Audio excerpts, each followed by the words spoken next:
रचना की शादी को कई साल हो गए थे। सब बढ़िया था। छोटी बहू होते हुए भी वो बड़ी का फर्ज निभाती थी, क्योंकि बड़ी बहू तो आते ही अलग हो गई थी। रचना के सास ससुर को हर काम के लिए रचना ही लगती थी, फिर भी वो उसकी बुराई करना नहीं छोड़ते थे।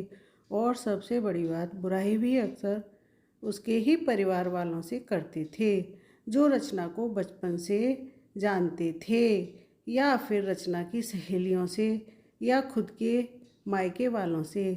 पहली बार जब शादी के बाद रचना की दोस्त आई, तो सासू माँ उससे ही रचना की बुराई करना शुरू कर दी।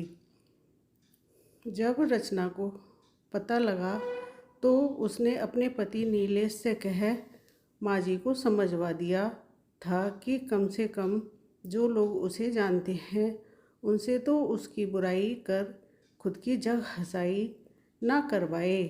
पर उन्होंने ना सुनी, बल्कि ये आदत ही बन गई थी। आजकल तो अक्सर ये कहती कि रचना, तुम पहले ये काम अच्छा करती थी, अब नहीं करती हो। फिर भले ही वो कोई भी काम हो।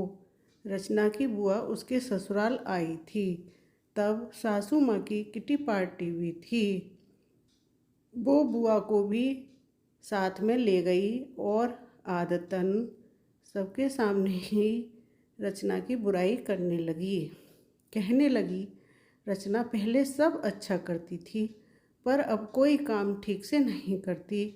ना ठीक से रोटी बनाती है, ना सब्जी, ना अच्छे से कपड़े पहनती है, ना बच्चों का ख्याल रखती है। वो और कुछ बोलती, इससे पहले ही रचना की बुआ बोल पड़ी, लगता है ससुराल में आकर बिगड़ गई है, क्योंकि हमारे घर की तो वो बड़ी बेटी है और सारा घर और ऑफिस दोनों अच्छे से संभालती थी, और बड़ी से लेकर बच्चों तक सभी का ध्यान रखती थी। यहाँ आकर बिगड़ गई है। ऐसा कीजिए, महीने 2 महीने जमाई सा के साथ उसे मायके भेज दीजिए, हम सुधार कर भेज देंगे। अब रचना की सासू माँ का मुँह देखने लायक था। उन्हें बोलने के लिए शब्द भी नहीं मिल रहे थे, तो बस फिर उठकर चली गई, ये कहकर कि आती हूँ, ज़रा कोई बुला रहा है। और रचना की बुआ जी बस मुस्कुरा रही थी। धन्यवाद।